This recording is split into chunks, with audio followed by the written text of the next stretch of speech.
All right, want to welcome everyone to our battle-tested webinar where we are talking with some pretty incredible women today who are leaders in their companies, doing a lot of really great work to continue to drive forward during this time of transition and change with everything happening with COVID, innovation and strategy work. And so I'm Heather Christman. I'm a senior director at the Garage Group, and I'm really excited to be here today with Megan, Kristen, and Tiffany.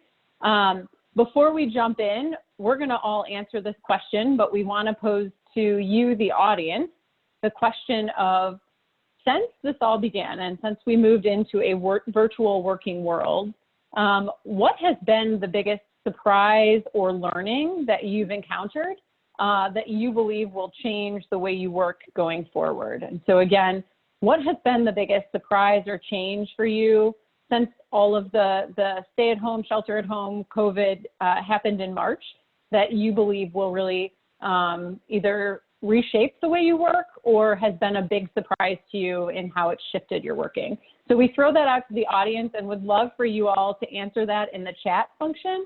And we can't wait to see those answers come in. But without further ado, I want to turn it over to our panelists and have them introduce themselves and also talk a little bit about what their big learning has been thus far. And then we're going to dive into our conversation for the day. Again, thank you all for joining me, Megan, Kristen, and Tiffany. I am so excited to be here with you. I have really enjoyed getting to know all of you over the last 5-6 months and look forward to our conversation today. All right, Tiffany, I'm gonna pick on you first, or have you get started. Okay. Wait, are we doing intros first? Yeah. Oh, okay. Well, hello everyone. I'm Tiffany Daniels. I am currently a brand manager at General Mills, and I lead our adult cereal portfolio. Prior to General Mills, I spent a few years in advertising on the agency side, so I have an agency background, and then transitioned to the client world, so to speak, after I got my MBA. In terms of the question that Heather posed, I have a twofold answer. I don't know if that's fair, so I'm going to kind of cheat, and hopefully I'm not stealing any of Kristen and Megan's answers. The first I'd say is just a relentless prioritization. I think that COVID has just brought extreme clarity that we are all stretched in 100 different ways and have a lot of things going on. And so as a business leader, the best thing that you can do for your teams and in your organization is to be very clear about what needs to get done and therefore what will not get done as a result. That's super helpful. And then the second thing I'd say is on the more kind of human and personal front, and that is just about giving grace to yourself, giving grace to others. Everyone is experiencing what's happening in this pandemic very differently, and it can impact how they show up. And we need to be aware that, you know, yes, we're leading teams and we're leading businesses, but we're also leading people. And so to be very conscious of what people have going on at home and in their personal lives, and be great and be gracious, you know, and be gracious to yourself. Forgive yourself. Some days you don't feel like rolling out of bed and logging onto your computer, or you don't want to put on makeup and get on your Zoom call, and all those things are okay. So I'm thinking that moving forward, we will all just be a little more humanistic once we're back in the workplace. I love that. That's a really great learning. All right, Kristen. Yeah, hello everybody. My name is Kristen Olshenbruns. I'm Consumer Insights Manager at Cargill, which is a private global agribusiness headquartered in Minneapolis, Minnesota. And I've been with Cargill for about 18 months, and prior to that, I've primarily been in the insight space, working in the CPG world and the retail world, which Minneapolis is a great place to do that. There's lots of good opportunity there. But I would say my biggest learning is just how flexible everyone has become with managing sort of the demands of both work and personal life. And I would agree with Tiffany in the grace that I've witnessed everybody give each other, not only in my personal life, but in my business life. It's just been lovely to see people sort of embrace each other and meet each other where they're at. I'm someone who personally has thus far sort of been very regimented in like how I approach my day. And I've really been surprised at how working from home in a new environment has energized me and given me sort of the space to think. In some ways, my life has slowed down on a personal level, but in my working life, everything has sped up. And so it's been really helpful to sort of have it be okay to embrace a flexible work style while managing through all of that. And I've just been really impressed with my coworkers' capacity to do that as well. We're all, very different people, and I just feel like everyone's like on the same team now, for sure, even more so than before. That's great. I've definitely seen a lot of that too. I think it's been interesting to watch how our mindset has shifted around work and what's normal. Wonderful. Welcome and thank you. Hey, Megan, would love to hear from you. Hey, everybody. Nice to meet everyone. And I'm so happy and honored to be a part of this panel today. My name is Megan Howell. I have had the privilege to be on the agency side. So many of your folks, I'm sure, are joining are also from the agency side, as well as the client side, CPG from L'Oreal. And I currently have my home for the last 5.5 years at RB. And I've mainly worked on the vitamins, minerals, and supplements business, and I'm currently in the innovation role. So I've been working and loving it. And I would say to answer the question, I think for myself and being a parent of two, and I'm sure we have a couple of parents who have joined us today, when that merger of work-life balance really merged into just one mess of grayness in one sense, that we really had to figure out. And then flexibility, I think that Christman was talking about, came from that. But I think where I first needed to learn was establish boundaries. And whether the boundaries were, I couldn't, I wasn't available because of my children and their schedule and needed to focus on this, and I'll do it later today. That's something for myself, because I had no other choice than to establish really clear boundaries. I couldn't say that I was picking my kids up from daycare or I was going somewhere else.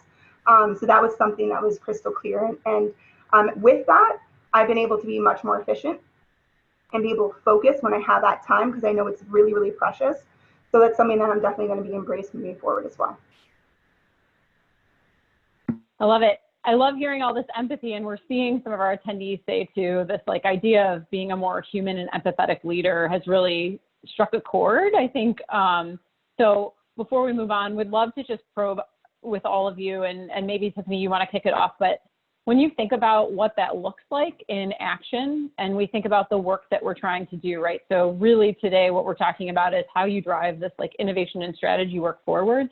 How has that come to life, or what are some tangible examples of how you've shifted your own leadership to embrace a more empathetic mindset or a more graceful mindset with the team? Yeah, I'll use a specific example, and Heather, you may recall. So when a few weeks ago, I was working on engagement with the Garage Group, and it was in the midst of riots and protests here in Minneapolis, as well as around the country. I was greatly emotionally impacted as a Black woman, and also just, I think anybody who is a human here was feeling some sort of way about what was happening. And so Heather and I had a conversation before one of our sessions to say, like, how do we address this with the team? Do we want to address it? Do we want to give people space? Do we want to give people the option to not show up today, not turn their video on today? And so I think that was a moment for me when you think about, we are all kind of carrying our own knapsack or backpack into work every day. And there are things that are happening in the world around us that impact us. And so you have to think about, you know, based on what you have going on today, what am I expecting of people based on what's happening in the world around us? And I know that's just one example that comes to mind for me. And I try to carry that same kind of empathy forward to my team as well. And I think it's on the tails of that, I think too, Tiffany, one of the interesting things that being in this virtual world that I noticed in all of that is the ability to adapt and pivot looks so much different than it does if you've got a dedicated 3 days to be in a room together to get things done, because you inherently have a little flexibility, right? You can move things or make shifts a little bit easier or pivot, which is, I think, one of the learnings that came from that too. Mm-hmm. For sure. Yeah, that's great. Well, this is hopeful, and we would love to continue that conversation. Folks who are in the chat, who are watching this, if there are ways that you've seen leaders be particularly empathetic or extend empathy to you in all of this or give grace, would love those tips to be shared out. As we dive into sort of the how, I know yesterday we talked a lot about this, right? That there were almost these two layers, right? There's the layer of your company, which creates a context for you in terms of where you work and what the expectations are. And then there's this layer of how the work actually gets done. So the day-to-day nitty-gritty of virtual work. So I would love to start to set that context of, I know you all, we've worked together. I know you're all working at companies that have embraced this idea of sort of entrepreneurial working. So working quickly, leveraging iterative consumer insights to drive work forward, really embracing a cross-functional mindset and in embracing these uncertain challenges. But, you know, for folks who don't maybe know as much about your companies and even just your own reflections, what has it been like for you from a corporate perspective since the pandemic hit in terms of what leadership is really saying to you about driving the work forward and how that's being either promoted, encouraged, or what kind of messaging is going out about it? Christman, you want to start? Sure, I can go first. I was just unmuting. At Cargill, we're seeing all of this as an incredible opportunity. We're definitely doubling down on our investment in innovation and insights during this time. Being that we work on both a B2B basis and a B2C basis, we work with a lot of the CPG companies that maybe some of you are from, and some that we've worked with have given us sort of the loud and clear, like, hey, we're not doing insights during this time. We don't feel like the data that we would be leveraging is stable enough. And I respect that decision. We're taking a different approach where we're hungry. We're hungry to look for new opportunities, new customer and consumer pain points that we can help solve, because we realize that many of them that we uncover during this time are going to be lasting. And so it's been actually a really fun time to work for anyone that works in insights and innovation in our company, because that's the mindset that we're modeling, and busier than ever as a result. So it feels good.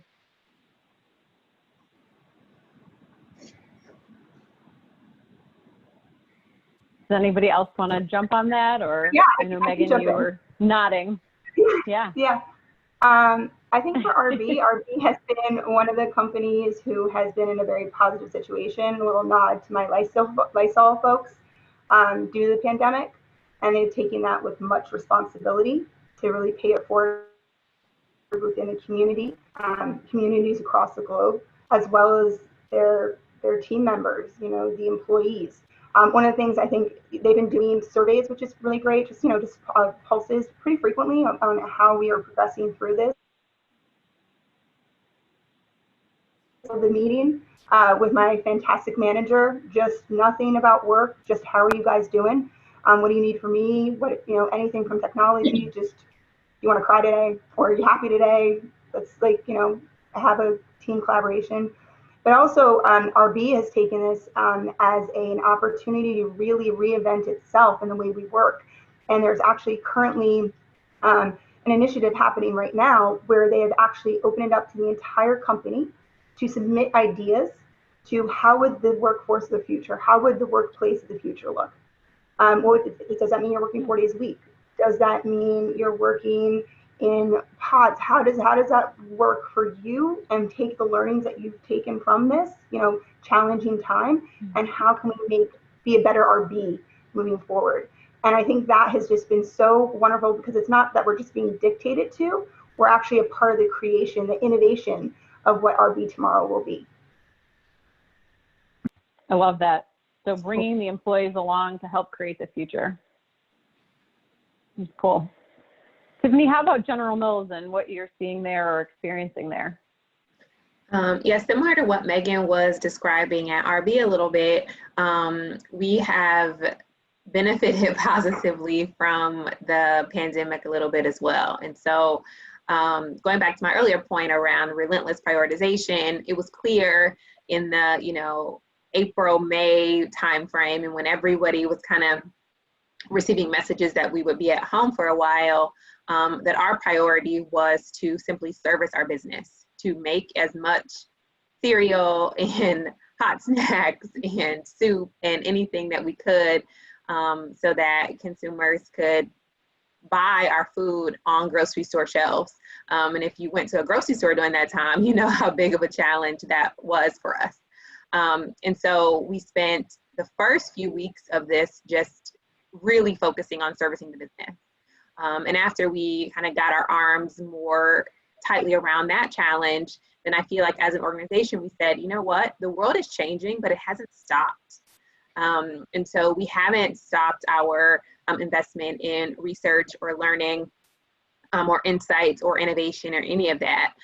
It's been more so about how can we pivot and how can we continue to advance our plans and advance our business strategies given what the world looks like around us. So I think it's been a tremendous lesson in agility for an organization of our size and scope. I love that. And I think given the conversation and what we're talking about relative to consumer insights and right, the world hasn't stopped, but consumers are still going and changing. And I know, Kristen, you commented on that too, like, how do we learn from this? What are some effective tools that you've used or, seen used since all of this happened to really get rich consumer insights and continue to drive the learning forward? Because I think a lot of questions that we often get or hear is, we love in person and we can't do it right now. And what do? We can't get rich learning if we're not sitting in someone's home. So I would love for you all to comment on sort of what you are seeing as the most interesting tools or strategies for getting at what you're believing to be really rich consumer insights while we're in a virtual world. In a large CPG company, which I'm sure Megan or Kristen can attest to, sometimes you have lots of data at your disposal, all the data. And it can be analysis, like paralysis by analysis sometimes, right? And so in this environment, we are being forced to, I think, make decisions faster with, I think, less information, but deeper, richer information.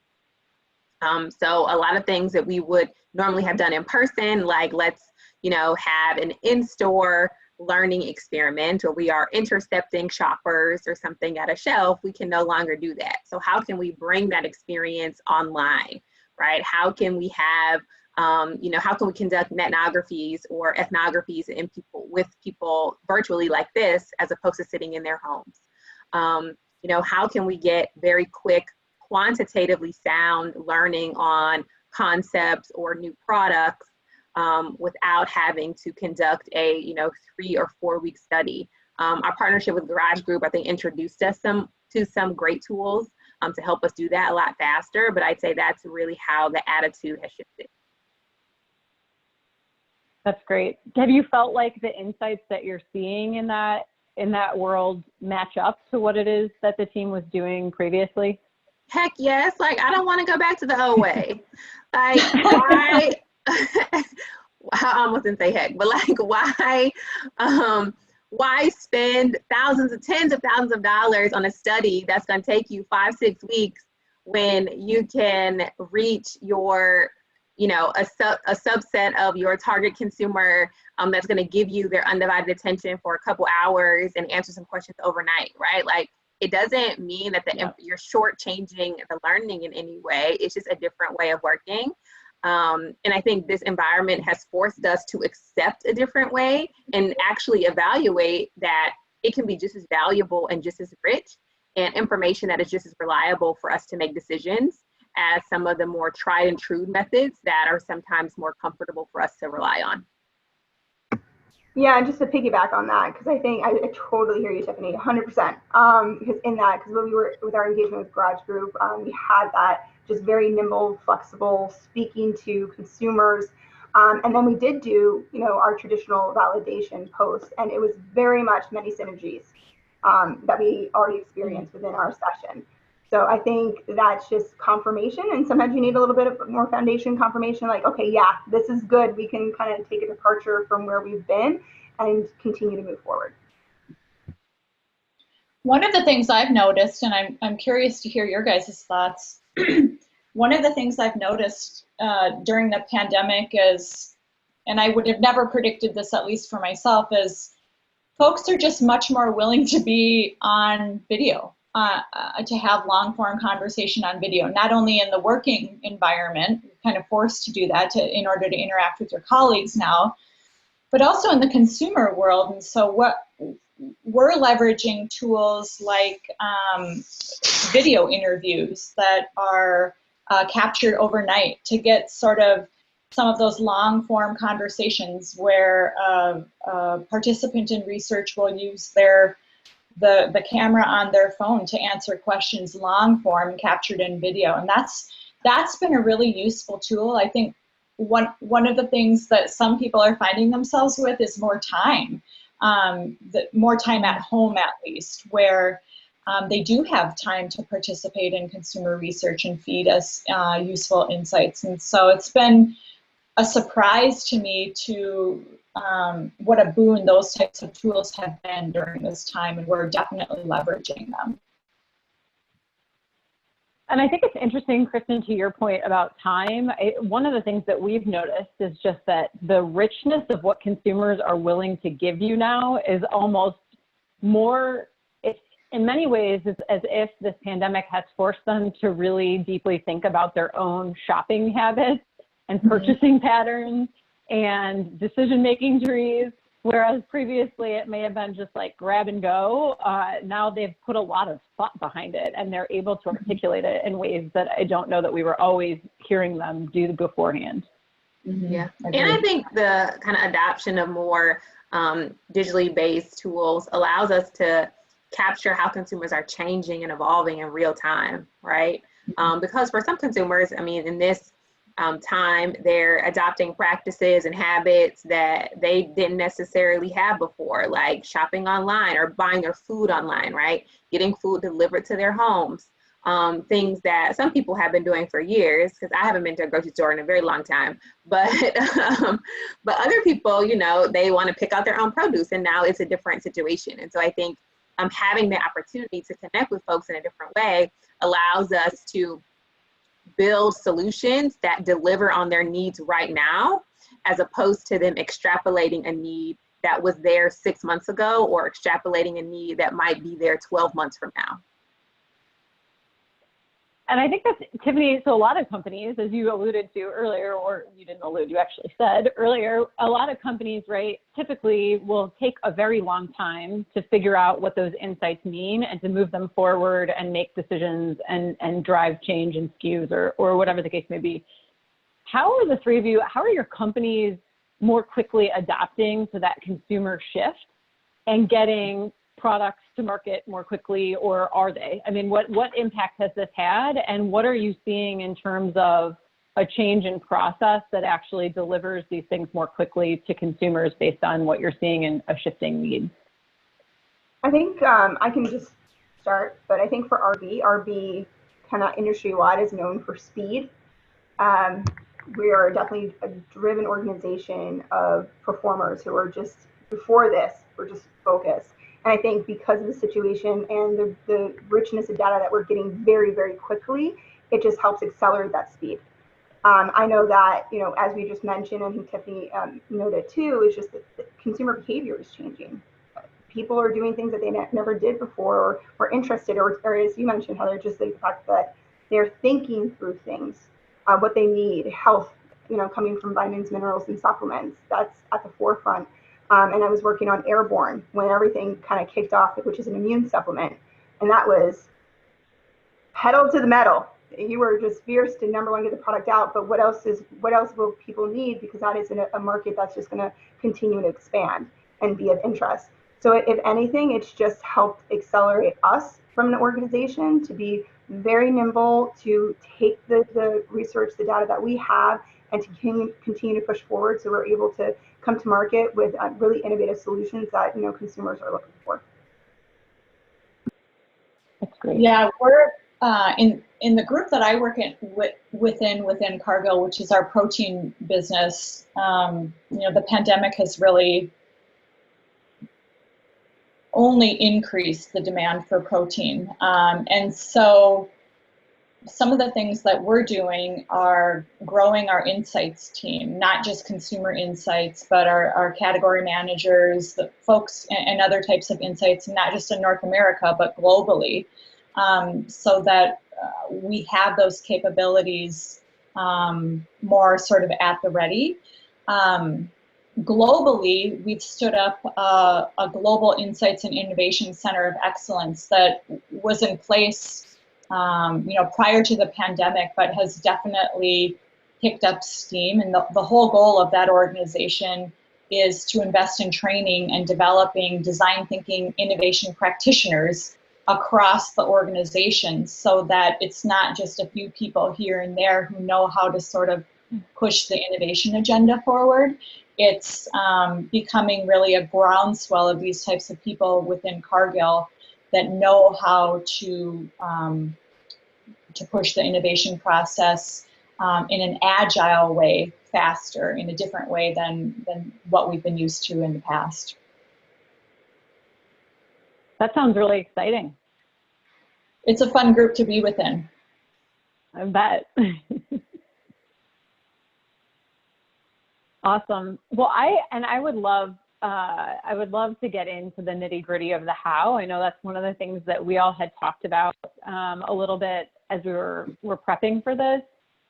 So as you think about the tools, right, that have helped you to exist and lead and create teams that are able to innovate or build new strategies in a virtual working world over the last 5 months, what have been some of the tips or tricks or tools that you've relied on and or come to love or adopt throughout all this process? I can start, and because I think there's one thing that's been very dear to my heart. I love people. I love energy of being in a room with people. So it's been hard for me to not have that. So I think I've had to really be creative, especially when you're leading an innovation session, on how to make it fun. And so I've been able to infuse everything from humor to including fun memes for people, so it doesn't feel like homework. It's just pre-work of creation. Wearing colors, setting up my space to be able to be a very customized innovation space. If you really think about it, we're all in different areas. If I set up a room, which I would tend to do with colors and even fragrance, it doesn't work for everybody. And so you really have the opportunity to just really create your own creation space in order to get those great ideas to come together. But I think, humor and engagement, being able to just make it fun and have some play aspect of it really helped us anyway come up with some really great ideas. People were laughing. I got notes that, they were really enjoying just the memes. A little meme could be funny. But I think everything that you can do, those little things can go a big way to help get the output. And those were very creative emails that you sent with memes. So they were fun to see when we were working together. Tiffany would love to hear from you. I was just saying, this could be cheating, but I say outsource when you can. I think leading a virtual session, especially if it's several hours, several days, it's an expertise and it's not for everybody.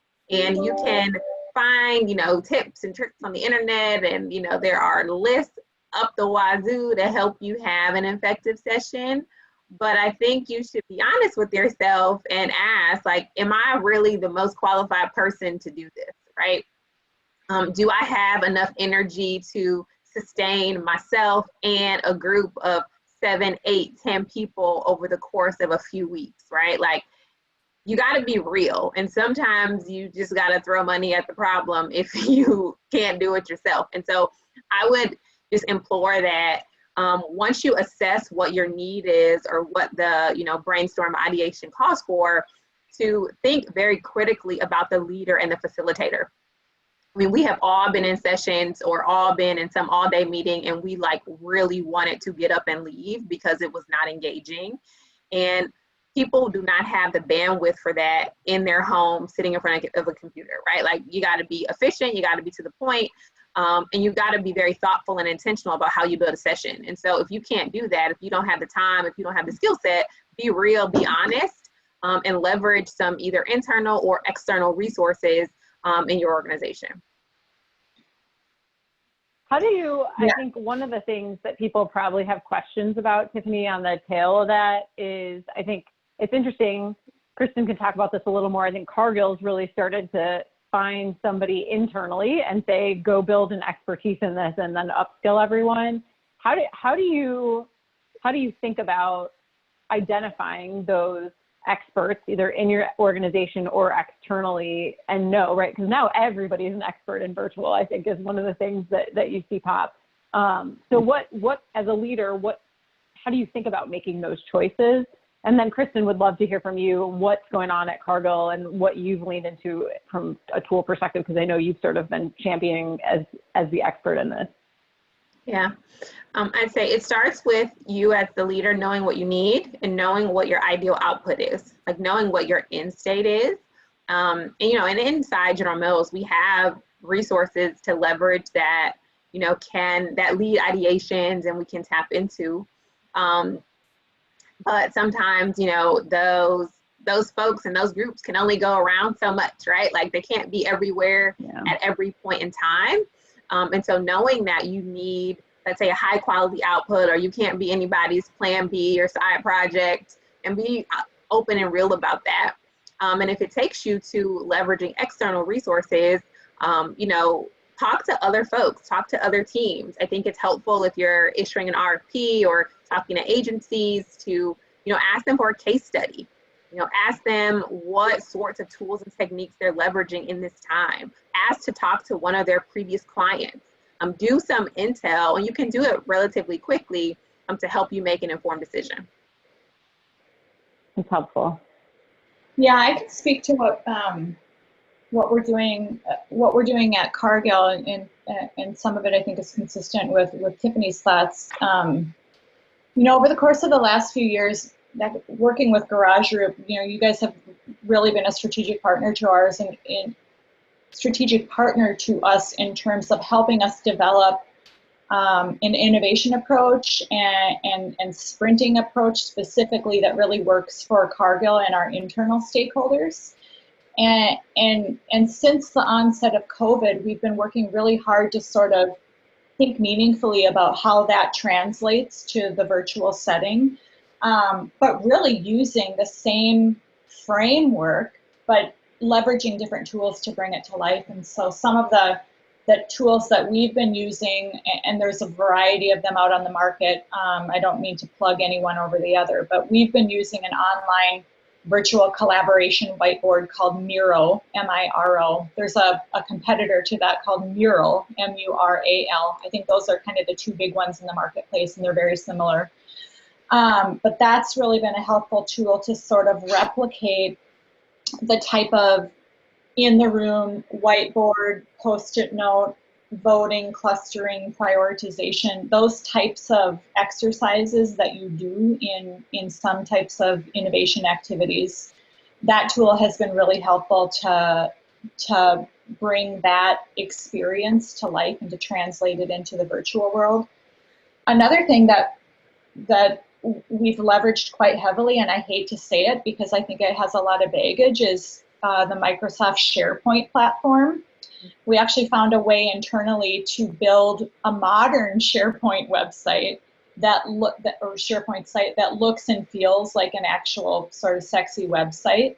And when we do innovation engagements with customers, and sometimes internally, sort of depends upon kind of the level of exposure the engagement is, but we've started to build these SharePoint website experiences to sort of be the landing ground for the meeting, whether it's a meeting that's 4 hours in one day, or it's several hours over the course of a few days or weeks. It's nice to have sort of one spot where everyone goes to find all of the materials, the agenda, the contact information for everyone, because you're not trapped in a room anymore for a week at a time. It's more fluid than that.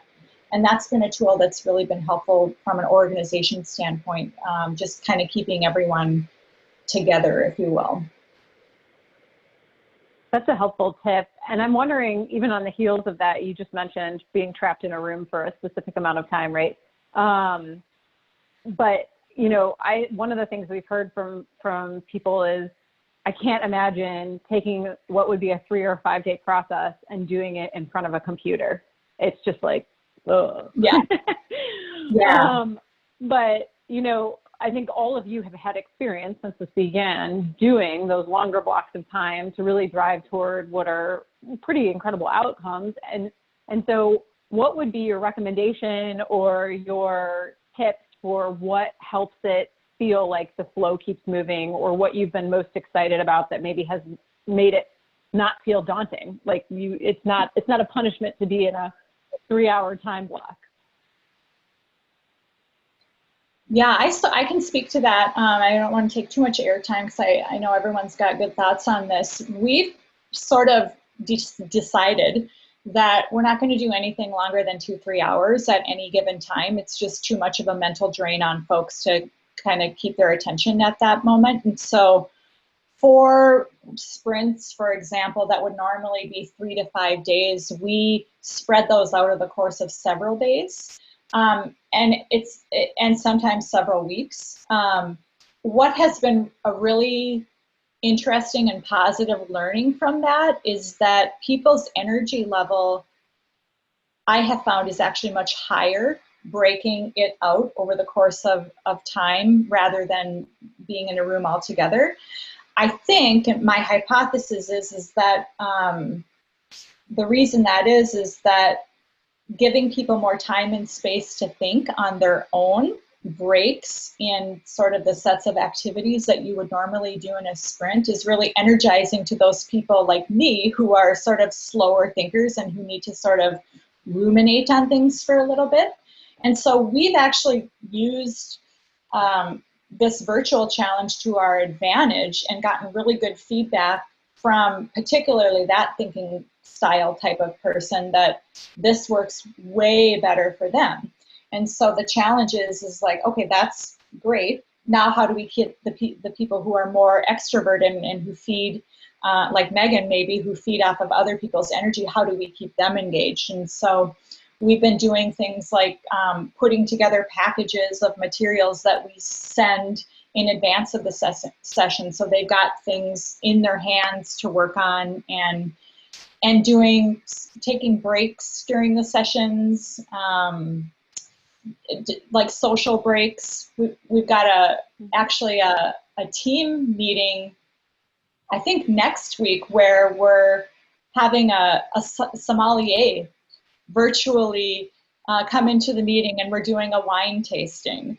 So it's just fun things like that to keep engagement high and kind of to appeal to all different thinking styles.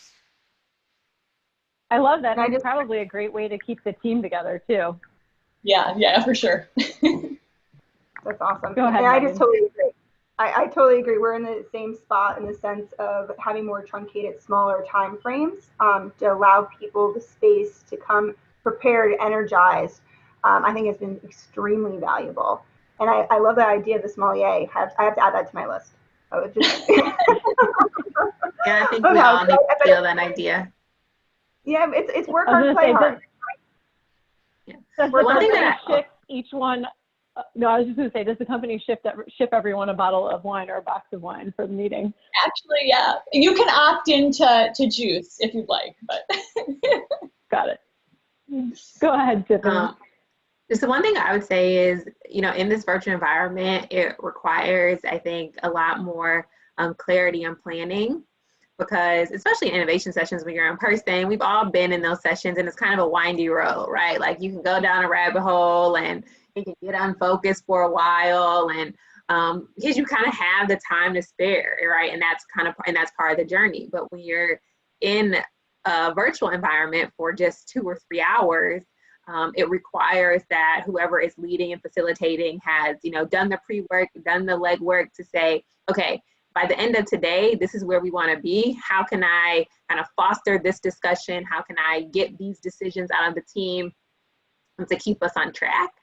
So it's not to turn the innovation process into something that is completely linear and robotic, but it is really about, how can I create an environment that will foster both engagement and creativity as well as clarity. Do you have any specific, one example of a favorite thing that you've, so like the sommelier example, but one favorite thing that you've used? So for this clarity thing, Mm-hmm. I am just a relentless prioritizer. I believe in it so much. And it can just be the simple things of, setting an intention at the beginning of a meeting, reminding everybody why you're there. It can be as tactical as sending an email the night before that says, this is what we're going to do tomorrow. This is where we're going to get to. These are the decisions we're hoping to make, so that no one is surprised or, put off by what's happening. And if they are an internal processor and they need some more time to think, they can start preparing their thoughts in advance. I love that. And if you've got people who go into a meeting wanting to know what they're going to accomplish, you've already checked that box so their minds are not wandering when they log in. Yep.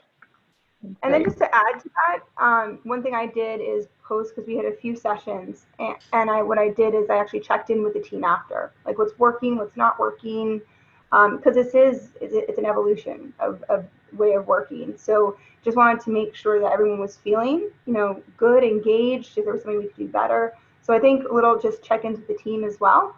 It goes a long way. Is really appreciated. I love that. So we've had a couple of questions that I'm going to just toss to you. A lot of them we've answered throughout our conversation, but one specifically stands out to me is just how are each of your companies testing and experimenting new ideas and hypotheses in a virtual world?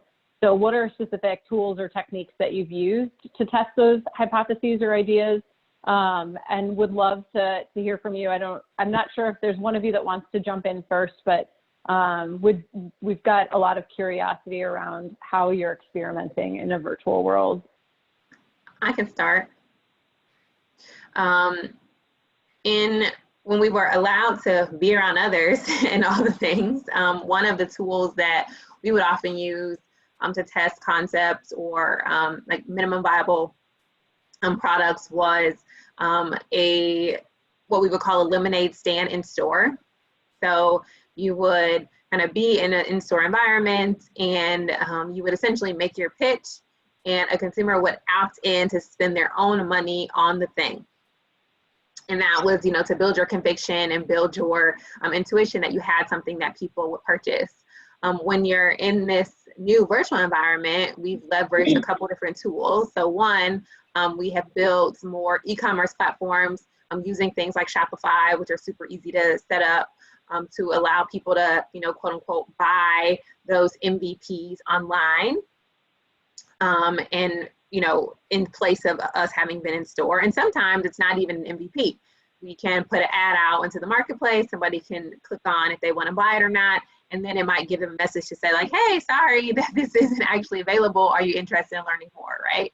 So that's been one way. We've also been a lot more diligent about understanding, do we need a physical widget at this point, or do we just need to get learning on a concept? What exactly are you learning at this stage? Because we've had a number of instances where we thought we were at the MVP stage and weren't quite ready yet. And so we decided that, hey, what we actually need is to do a concept test. And there are a number of ways to do concept tests quick and dirty. You can test positioning on Facebook for like $200 in a day. There's just so many other, Nielsen has a lot of tools. You know, Garage Group introduced us to 1Q, I think. So there's just like so many different ways to get some quick concept learning if that's the stage that you're in. Great. Megan, Kristen, anything that you'd like to add? Yeah, I can just add one sense that I think is the kind of in the same way that RV is kind of bringing us along the journey in the creation of the next RV, what that will look like.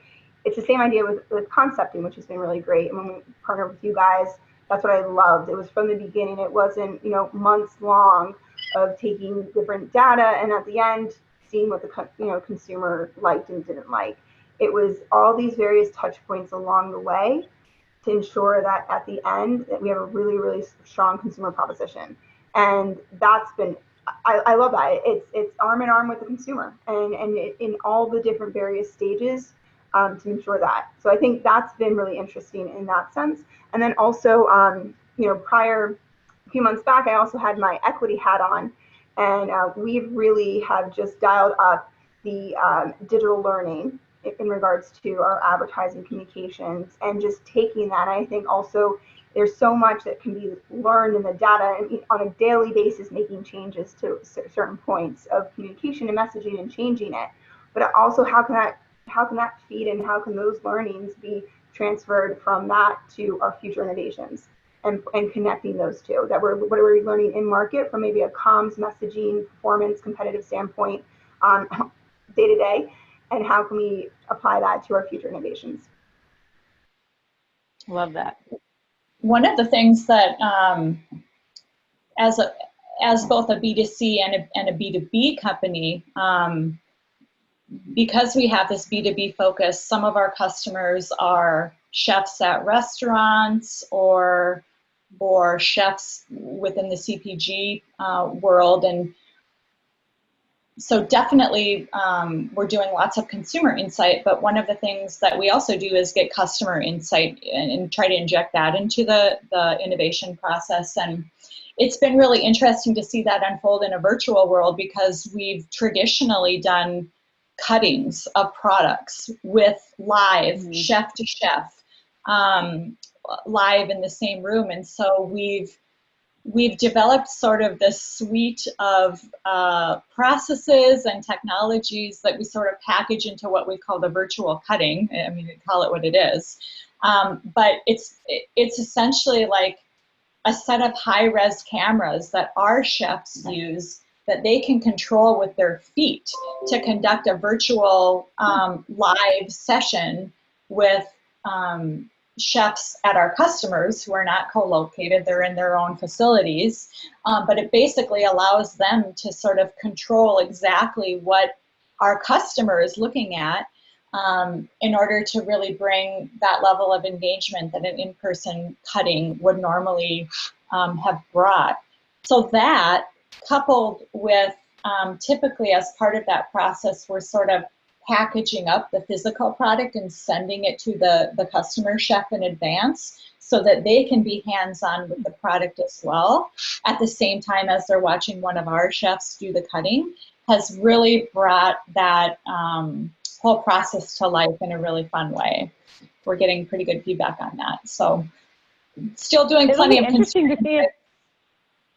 Well, and it'll be interesting to see if you ever go back to the old way, right? I mean, some of this stuff ends up being like, why did we ever do it the other way? Yeah, it's so interesting because people aren't traveling, we've come up with all these different solutions, but meetings are happening faster and you're not working around people's travel schedules. And I think the pace of business has only picked up because, you know, people are sort of all working from home and are much more efficient because of that.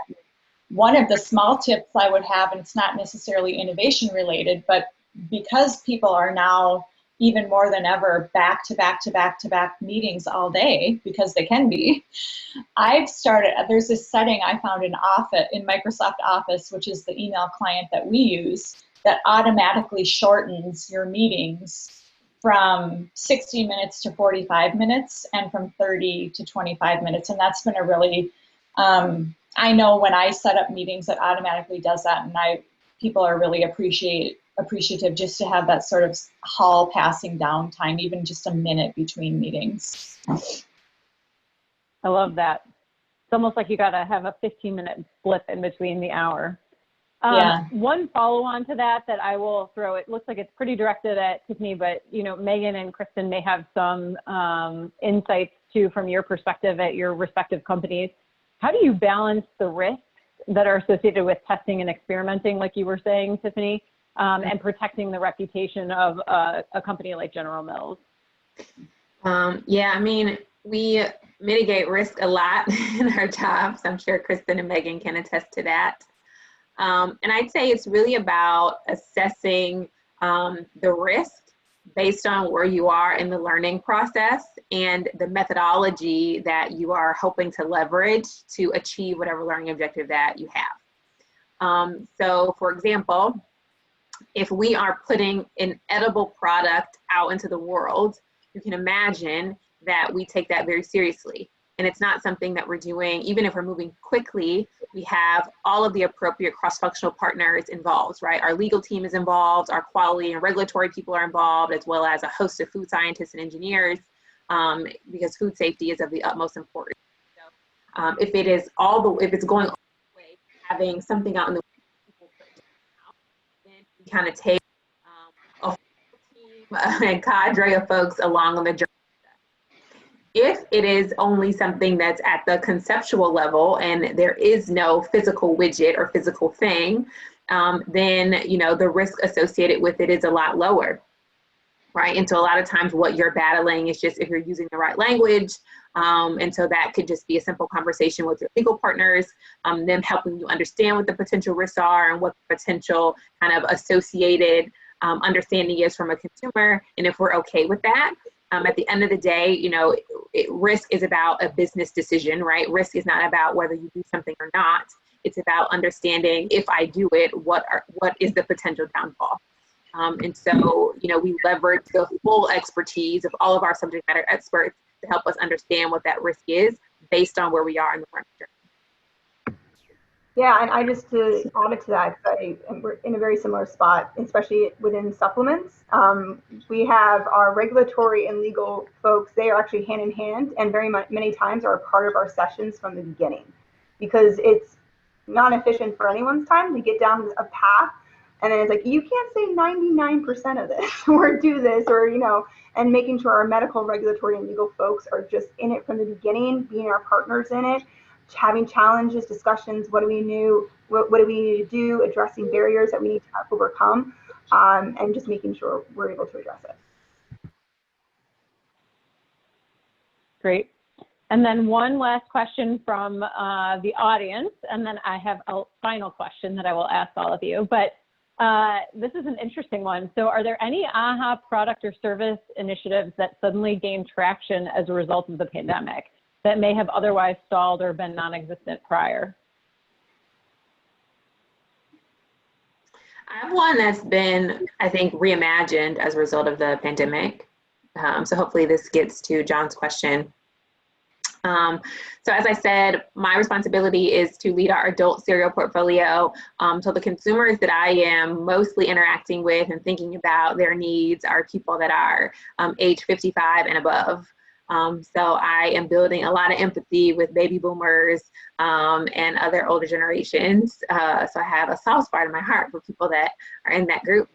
And we were working on an idea for one of my brands that really hinged on us leveraging packaging innovation to get into another category in the store. So to take something that currently exists in the cereal aisle, put it in a different package, and then help people see it as a different, as a different solution based on the category that it would be in. I'm trying to be as clear without giving it away as I can. And what we've learned in the midst of this pandemic, especially for older consumers, is they are not as comfortable going into retailers. So especially big box retailers like your Walmarts and your Targets, especially Walmart, people just are not as comfortable walking into a store of that size, just given some of the concerns they have around cleanliness. And so one of the things that we've decided and started to reimagine is, and this could seem super obvious, but as consumers, especially in this kind of aging population, these aren't people that we think about as being super like e-commerce savvy, right? Like typically we don't think about them in that way, but this moment in time is forcing them to become a little more comfortable with that. And so this solution that we had thought about, now we're pivoting it to not be something that's available in store, but it's actually only available online. Which is not a typical way that we would have launched something in the past. We would have really prioritized a brick and mortar presence. But given some of the challenges with breaking into a new category, selling into a new buyer, all of those things and pieces of red tape that come along with it, it's a lot easier executionally for us to launch it in commerce. And it actually makes a lot more sense in that way now, given how consumer behavior is evolving. That's great. Any other examples? Yeah, I can speak. Go ahead. Well, I can't without revealing, specific initiatives. And Tiffany, I thought you did a great job sort of balancing that. But one of the key channels that we go to market in is food service, so restaurant operators, and there have been initiatives that have taken off during COVID to help them sort of navigate the challenges that they're experiencing around, lockdowns of their dining room, extra cleanliness measures. And it's been really, we feel really fortunate to be in a position with them where we're considered their strategic partners and helping them think through, what's your new normal and how are you going to operate your restaurant and be profitable and survive. So it's been lovely to have from independent operators to very large chains reach out to us and want to partner with us to help sort of come up with new innovation to help solve those brand new pain points for them that they never anticipated. Yeah, and then just for us, it's the kind of situation where health is very top of mind. Proactive health is very top of mind. And I think, understanding the importance that it is for our consumer and seeing the benefits that it's coming from immune support, for example, for Airborne. But it's not just from, vitamin C's and blended ingredients that will help that. You can also have that additional benefit from probiotics.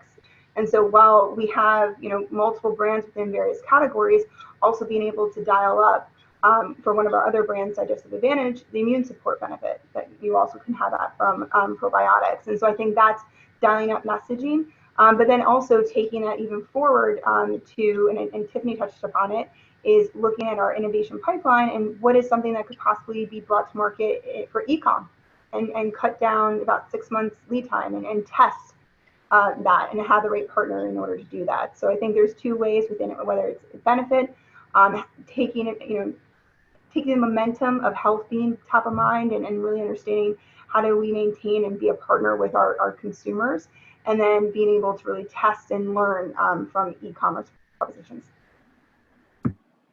And I love this. You can tell we're getting to the end because we have now followed the whole journey, right? So we've talked about sort of this richness of early consumer insights and how we're leveraging virtual consumer insights to drive forward new thinking and quickly build, test, learn on things.